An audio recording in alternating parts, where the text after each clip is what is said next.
नमस्कार. Simple living ह्या YouTube चॅनलवर मी माझ्या सगळ्या मैत्रिणींचं स्वागत करते. आज ना आपण सफेद ढोकळा करायचा आहे. सफेद ढोकळा म्हणजे काय? रव्याचा ढोकळा. पटकन होणार आहे, एकदम सिंपल आणि मस्त अशी रेसिपी आहे. मी नेहमी करते, आज तुमच्यावर शेअर करणार आहे. त्याला काय काय साहित्य लागते ना ते आता आपण बघूया. ढोकळ्याच्या साहित्यामध्ये आपण रवा घेतलेला आहे. 1 कप रवा घेतलाय, नेहमीचा उपीटला जो लागतोय तो. त्यानंतर एक छोट्या वाटीने मी दही घेतलेलं आहे.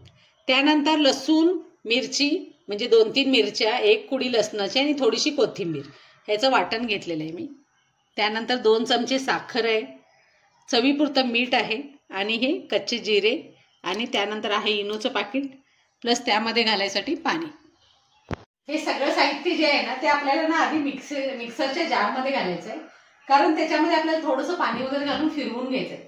फिरवून घेण्याचं कारण हेच आहे की त्यामुळे तो रवा एकसारखा बॅटर तयार होतोय. आपलं कण वेगळे पाणी वेगळं असं होत नाही आणि म्हणूनच ह्यात आपण ते साहित्य सगळं घ्यायचंय. आता हे 1 कप रवा आधी आपण घालून घेऊया त्यात. त्यानंतर हे दही, हा आपण जे वाटण केलेलं आहे मिरची, कोथिंबीर आणि लसूणचं ते घालून घ्यायचं.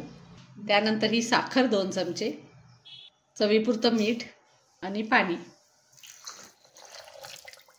मी अर्धी वाटी होईल इतकंच पाणी ह्यामध्ये घातलेलं आहे, कारण आपल्याला ना ते बॅटर फिरवल्यानंतर बघायचंय की किती पातळ वगैरे होते. जास्त पातळ होता कामा नये, त्यामुळे अंदाजे आपण पाणी थोडंसं घालायचं आहे.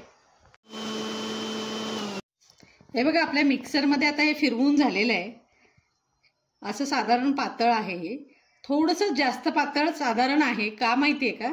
कारण हा रवा भिजल्यानंतर त्याला थोडासा घट्टपणा येतो पिठाला, म्हणून एक किंचित थोडंसं प्रमाण वर ठेवायचं पातळपणाचं.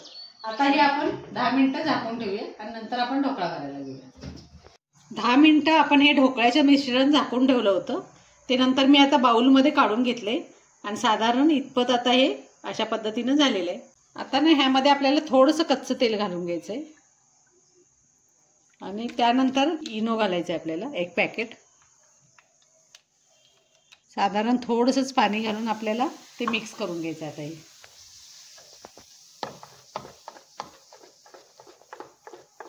इनो घातल्यानंतर जास्त वेळ आपल्याला हलवायचं नाहीये, पटकन आपल्याला प्लेटमध्ये काढून घ्यायचं आहे. ते आता ह्या स्टीलच्या प्लेटला मी तेल लावून घेतलेलं आहे. यामध्ये आपल्याला ढोकळा करायचा आहे. आता त्यात मी हे बॅटर ओतते.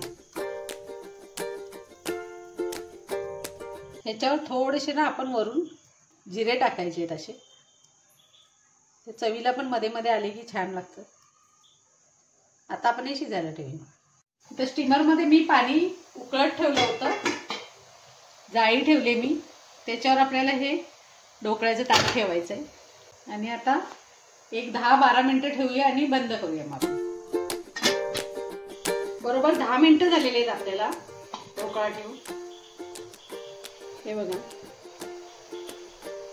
मस्त असं शिजलेलं आहे सगळीकडून एकसारखा. आता आपण गॅस बंद करूया आणि ढोकळा थंड व्हायला ठेवूया.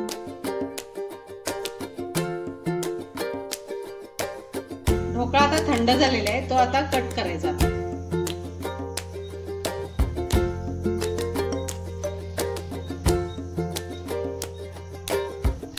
ढोकळा कट करून झालाय आपला. आता आपण ना ह्याच्या वरून घालायसाठी फोडणी तयार करूया. फोडणीसाठी तेल घालूया आधी.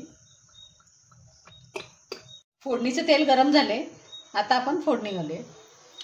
मोहरी घातली, उडदाची डाळ, हिंग थोडा, कढीपत्ता आणि शेवटी मी तीळ घालते कारण ते उडतात खूप म्हणून.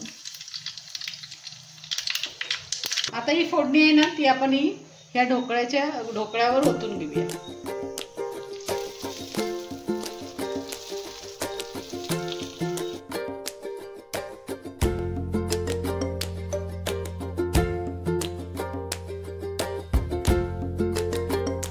वरून थोडीशी कोथिंबीर घालायची आपल्याला. आपला झालेला आहे ढोकळा. आता आपण मी काढून दाखवते तुम्हाला कसा मस्त झालाय ते.